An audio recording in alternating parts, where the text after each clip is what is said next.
Bugun men pensionerlar uchun juda muhim mavzuni tushuntirib beraman. Avgust oyida ulgurib qo'yish kerak bo'lgan 5 ta ish. Bu gap faqat pensiya olayotgan otaxon onaxonlarga emas, ularning farzandlari, nabiralari, yaqinlariga ham tegishli. Chunki ko'p hollarda pensionerning puli vaqtida tushmay qolsa, muammo hujjatda, bank kartasida, ro'yxatda, yashash manzilida yoki tasdiqlanmagan ma'lumotda bo'ladi. Eng yomoni odam buni kech biladi. Keyin esa bir necha hafta yugurishga to'g'ri keladi. Shuning uchun iltimos, hoziroq kanalga obuna bo'ling, videoga like bosing va bu ma'lumotni oilangizdagi pensionerlarga yuboring. Chunki avgustda bajariladigan oddiy tekshiruvlar sentabr, oktabr va undan keyingi oylarda pensiya yoki qo'shimcha to'lovlarni kechikmasdan olishga yordam beradi. Men bu videoda vahima qilmayman, lekin masalani jiddiy tushuntiraman. Qaysi 5 ishni qilish kerak? Kimlar albatta e'tibor berishi shart? Kimlarda xavotir kamroq, qaysi joylarda odamlar xato qiladi va amalda qayerga borib nima deyish kerak?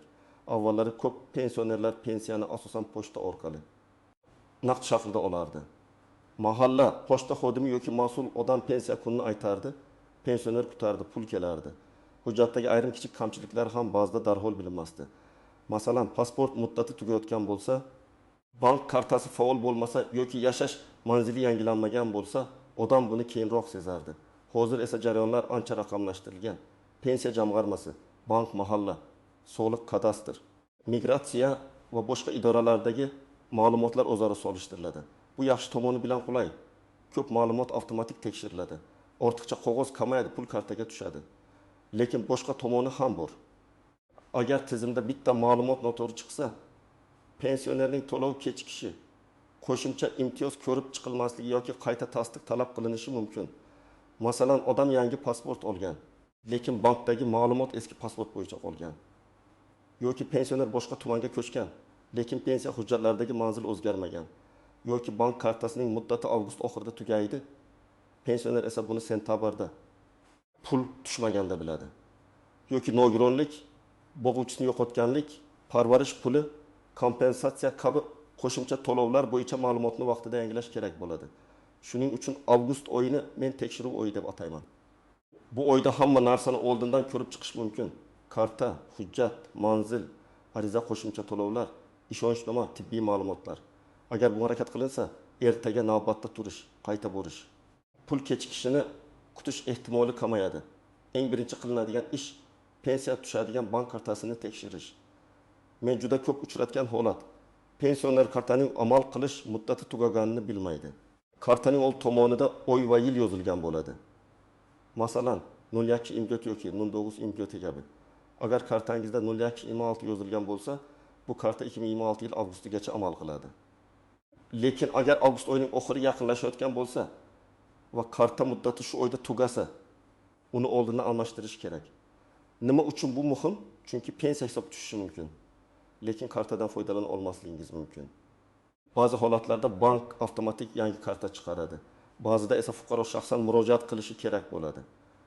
Ayniqsa pensionerning telefoni eski bo'lsa, SMS kelmasa, bank ilovasi ishlatilmasa, karta bloklanganini ham vaqtida bilmaydi.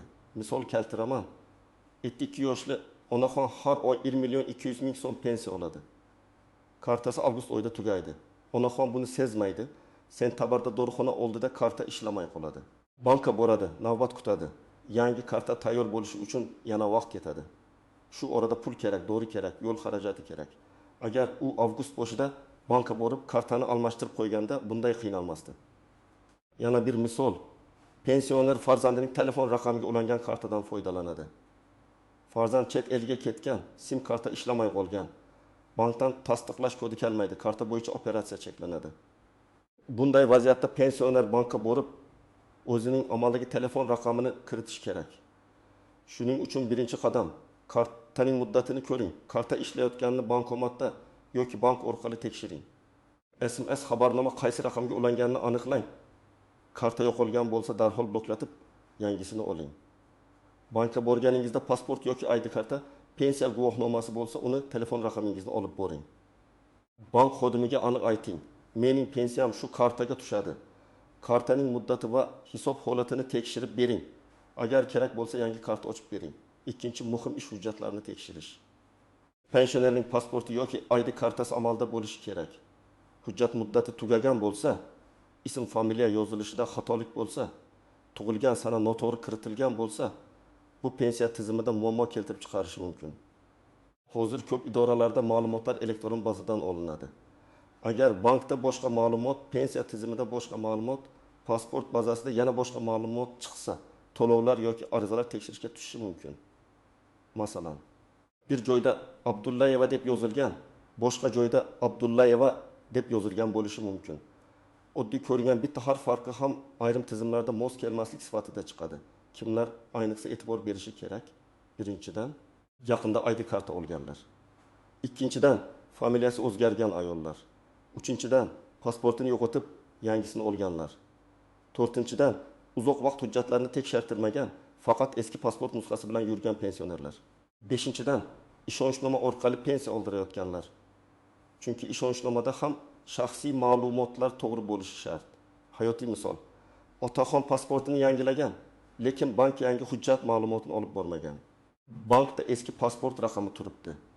Karta ishlayapti, lekin katta summani yechishda yoki karta almashtirishda bank yangi identifikatsiya talab qiladi.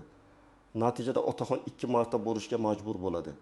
Birinchi kuni hujjat yetmaydi. Ikkinchi kuni navbatda turadi. Bu muammoni oldindan hal qilish mumkin edi. Amalda nima qilish kerak? Hujjatingizning muddatini ko'ring. Agar ID kartangiz yangi bo'lsa, bankka borib ma'lumotlaringiz yangilanganini tasdiqlating. Pensiya bo'limiga yoki davlat xizmatlari markaziga murojaat qilganda shaxsiy ma'lumotlar mosligini so'rang. Agar familiya, ism, tug'ilgan sana, shir yoki pasport raqamida xato borligini sezsangiz, buni keyin ko'raman deb qoldirmang. Chunki aynan shunday mayda xatolar pul keladigan paytda katta muammoga aylanadi. Uchinchi ish ko'pchilik e'tibor bermaydigan, lekin juda muhim masala. Yashash manzili. Pensioner qayerda ro'yxatda turibdi, amalda qayerda yashayapti. Pensiya hujjatlarida qaysi manzil ko'rsatilgan, bankdagi manzil qaysi? Bular bir-biriga yaqin yoki mos bo'lishi kerak. Agar pensioner bir tumandan boshqa tumanga ko'chgan bo'lsa, u pensiya ishini ham o'tkazishi kerak bo'lishi mumkin. Ayniqsa pensiyani pochta orqali oladiganlar uchun bu juda muhim. Chunki pul eski manzil bo'yicha kelishi, xabar eski hududga borishi, pensioner esa yangi joyda kutib yurishi mumkin. Misol, 68 yoshli aka qishloqdan shaharga farzandinikiga ko'chib kelgan. U hali ham eski manzilda ro'yxatda pensiya kartaga tushadi. Shuning uchun muammo yo'q deb o'ylaydi. Lekin bir kuni unga qo'shimcha tekshiruv, hujjat olib kelish yoki ma'lumot tasdiqlash bo'yicha xabar kerak bo'ladi. Xabar eski mahallaga ketadi. U esa buni bilmaydi. Natijada arza kechikadi yoki to'lov ko'rib chiqilishi cho'ziladi. Yana bir vaziyat. Yolg'iz yashovchi pensioner kommunal kompensatsiya yoki ijtimoiy yordamga arza bermoqchi. Bunday holatlarda oilaviy tarkib, yashash joyi, ro'yxatda kimlar borligi, uy-joy ma'lumotlari ahamiyatli bo'lishi mumkin. Agar manzilda hali ham boshqa odamlar ro'yxatda turgan bo'lsa, tizim pensionerni yolg'iz deb ko'rsatmasligi mumkin. Pensioner esa men yolg'iz yashayman deydi. Shu sababli hujjatlarni tekshirish kerak. Avgustda nima qilish kerak? Mahallaga borib ro'yxat va yashash holati bo'yicha ma'lumotni aniqlang. Agar boshqa tumanga ko'chgan bo'lsangiz, pensiya bo'limidan pensiya ishingiz qayerda yuritilayotganini so'rang. Bankdagi manzilni ham yangilating. Davlat xizmatlari markazida yoki tegishli idorada ro'yxat ma'lumotlaringizni tekshirtiring. Agar xonadonda ro'yxatda turgan, lekin amalda yashamaydigan shaxslar bo'lsa, bu masalani qonuniy tartibda hal qilish kerak. To'rtinchi ish eng ko'p pulga ta'sir qiladigan masala. Sizga faqat asosiy pensiya emas, balki qo'shimcha to'lov, ustama, kompensatsiya, parvarish puli yoki qayta hisoblash tegishli bo'lishi mumkin. Ko'p pensionerlar faqat pensiyam tushyapti bo'ldi deb yuradi. Aslida esa hayotiy holat o'zgargan bo'lishi mumkin. Masalan, pensioner nogironlik guruhi olgan bo'lishi mumkin. Yoki nogironligi bor pensionerning guruhi o'zgargan bo'lishi mumkin. Yoki yoshi ma'lum chegaraga yetgani sababli qo'shimcha to'lovlar ko'rib chiqilishi mumkin. Yoki boquvchini yo'qotganlik bo'yicha oila a'zolarida yangi holat paydo bo'lgan bo'lishi mumkin. Yoki pensioner ishlagan davri bo'yicha ilgari hisobga olinmagan staj hujjatini topib olgan bo'lishi mumkin. Men oddiy raqamli misol beraman. Aytaylik, pensionerning pensiyasi 1 million 7 ming so'm. U eski ish joyidan 5 yil mehnat staji haqidagi arxiv ma'lumotnomasini topdi. Agar bu staj oldin pensiya hisobida inobatga olinmagan bo'lsa, qayta hisoblash natijasida pensiya miqdori oshishi mumkin. har bir holatda summa boshqacha bo'ladi. Lekin oyga hatto 8 ming yoki 1,5 ming so'm qo'shilsa ham, yilga bu sezilarli mablag'. 1 ming so'm oyga qo'shimcha bo'lsa, bir yilda 1 million 200 ming so'm bo'ladi. Bu pensioner uchun dori-darmon, oziq-ovqat yoki kommunal to'lovlarda katta yordam. Yana bir misol, onaxon turmush o'rtog'i vafotidan keyin ayrim to'lovlar yoki pensiya turini o'zgartirish masalasini so'ramagan. U o'zining pensiyasini olib yuradi, lekin bo'g'uvchisini yo'qotganlik bo'yicha qaysi variant foydaliroq ekanini bilmaydi. Bunday holatda mutaxassisdan hisob-kitob so'rash kerak. Har doim ham o'zgartirish foydali bo'lmasligi mumkin. Lekin tekshirtirish zarar qilmaydi. Kimlar bu masalada albatta murojaat qilishi kerak? Yaqinda nogironlik guruhi olganlar, turmush o'rtog'i vafot etganlar, arxivdan yangi ish staji hujjatini topganlar, uzoq yillar zararli yoki og'ir mehnat sharoitida ishlaganlar, ko'p farzandli onalar, urush yoki mehnat faxriyligi, maxsus unvon, mukofot parvarish talabi bo'yicha hujjatga ega bo'lganlar. Shuningdek, pensiya miqdori nega kamligini tushunmayotganlar ham pensiya hisob-kitobini ko'rib chiqish so'rashi kerak. Amalda nima qilasiz? Pensiya bo'limiga borasiz yoki davlat xizmatlari markazi orqali murojaat qilasiz. O'zingiz bilan pasport yoki ID karta, pensiya guvohnomasi, mehnat daftarchasi bo'lsa nusxasi, arxiv ma'lumotnomalari, nogironlik bo'yicha tibbiy hujjatlar, vafot etganlik guvohnomasi, nikoh guvohnomasi, farzandlar haqidagi hujjatlar. Bank rekvizitlarini olib borasiz. Xodimga aniq aytasiz. Mening pensiyamni qayta hisoblash imkoniyati bormi? Qaysi qo'shimcha to'lovlar menga tegishli bo'lishi mumkin? Men qanday hujjat yetkazishim kerak? 5-ish ayniqsa yoshi katta. Kasal, harakatlanishi qiyin bo'lgan pensionerlar uchun muhim. Pulni kim oladi, qanday oladi, ishonchnoma to'g'rimi? Bankda vakil bo'yicha muammo yo'qmi? Ko'p oilalarda farzand yoki nabira pensionerga yordam beradi. Bu yaxshi. Lekin hammasi qonuniy va aniq bo'lishi kerak. Agar pensioner o'zi bankka bora olmasa, kartadan pulni farzandi yechib bersa, karta pin kodi boshqa odamda bo'lsa, bu xavfli vaziyat. Men bu yerda hech kimni ayblamayman. Lekin amalda ko'p kelishmovchiliklar shundan boshlanadi. Pensioner pulim kam keldi deydi. Farzand, men to'lovlarni qildim deydi. Hujjat yo'q, chek yo'q, tushunmovchilik paydo bo'ladi. Shuning uchun oilada ham tartib bo'lishi kerak. Agar vakil orqali pensiya olish zarur bo'lsa, ishonchnoma rasmiylashtiriladi. Ishonchnomaning muddati, vakilning pasport ma'lumotlari, qaysi ishlarni bajarishi mumkinligi aniq yozilishi kerak. Bankda ham vakil bilan bog'liq tartiblarni oldindan so'rash lozim. Ayrim operatsiyalar uchun pensionerning shaxsan o'zi kelishi talab qilinishi mumkin. Buni pul kerak bo'lgan kuni emas, avgustda oldindan bilib oling. Misol, Atvan yoshli otaxon yura olmaydi. Nabirasi har oy kartadan pul yechadi. Karta muddati tugaydi. Nabira bankka boradi, lekin bank yangi kartani faqat egasiga berishini aytadi yoki notarial ishonchnoma so'raydi. Natijada oila shoshilib qoladi. Agar ular avgust boshida bankka qo'ng'iroq qilib yoki borib, bunday holatda nima qilishimiz kerak deb so'raganida, oldindan ishonchnoma tayyorlab qo'yishardi. Yana bir nozik masala. Pensioner chet elga vaqtincha ketgan bo'lsa yoki uzoq muddat boshqa joyda bo'lsa, pensiya olish tartibini oldindan aniqlash kerak. Har bir holatda tartib farq qiladi. Shuning uchun qo'shnim shunday qilgan ekan degan gap bilan ish tutmang. O'zingizning hujjatingiz, bank hisobingiz va pensiya turiga qarab rasmiy javob oling. Endi men qoidaning istisnolari va odamlar ko'p adashadigan joylarini tushuntiraman. Birinchi nozik nuqta. Pensiya kartaga tushayotgani hamma narsa joyida degani emas. Pul tushib turgani bilan qo'shimcha to'lovlar hisoblanmayotgan bo'lishi, ma'lumotlar eski bo'lishi yoki keyingi oyda karta muammosi chiqishi mumkin. Ikkinchi nozik nuqta. Telefon raqami, bankdagi SMS, davlat xizmatlari, elektron arizalar. Tasdiqlash kodlari ko'pincha telefonga bog'langan. Agar raqam boshqa odam nomida bo'lsa, yo'qolgan bo'lsa yoki ishlamayotgan bo'lsa, pensioner xizmatlardan foydalana olmay qoladi. Shu sababli avgustda telefon raqamingizni ham tartibga soling. Raqam kimning nomida ishlayaptimi, SMS kelayaptimi, shuni tekshiring. Uchinchi nozik nuqta. Qarzdorlik va majburiy ushlanmalar.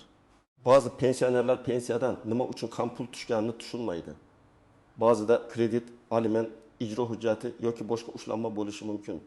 Agar pensiya miqdori odatdagidan kam tushsa, darhol bankdan hisobdan ko'chirma oling va pensiya bo'limidan hisob-kitobni so'rang.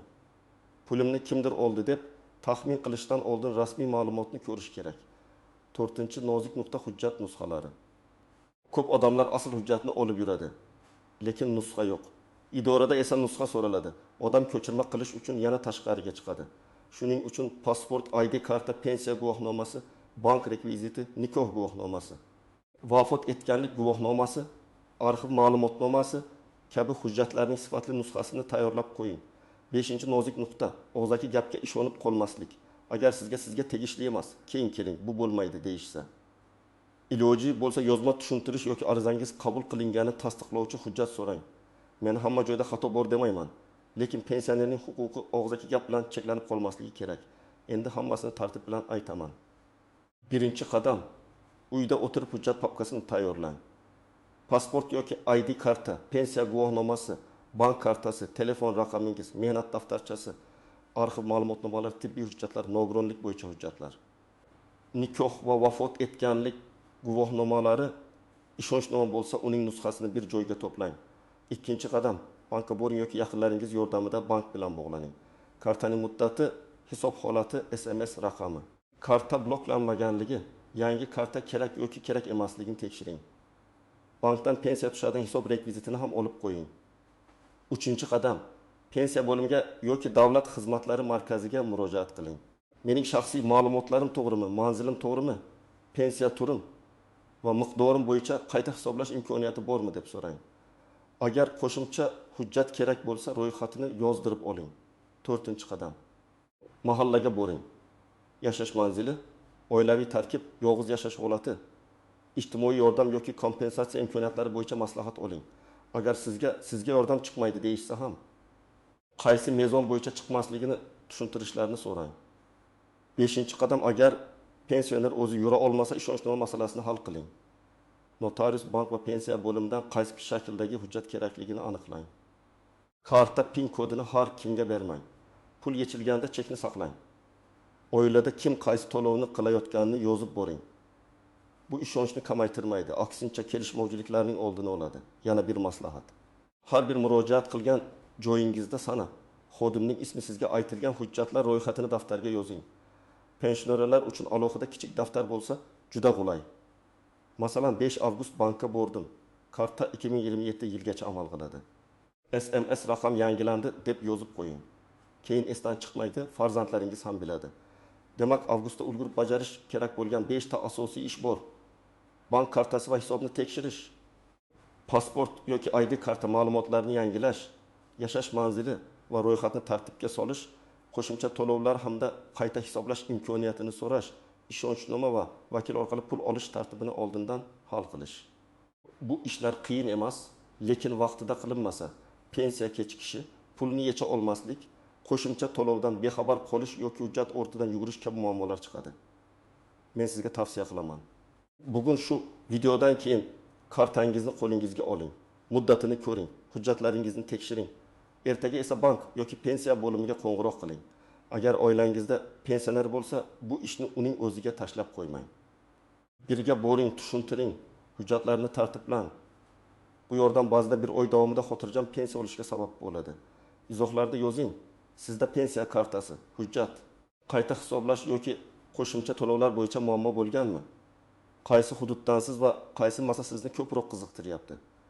Videoga like bosing, kanalga obuna bo'ling va bu ma'lumotni pensioner tanishlaringizga yuboring. Chunki vaqtida ogohlantirilgan odam pulini ham, huquqini ham yaxshiroq himoya qiladi.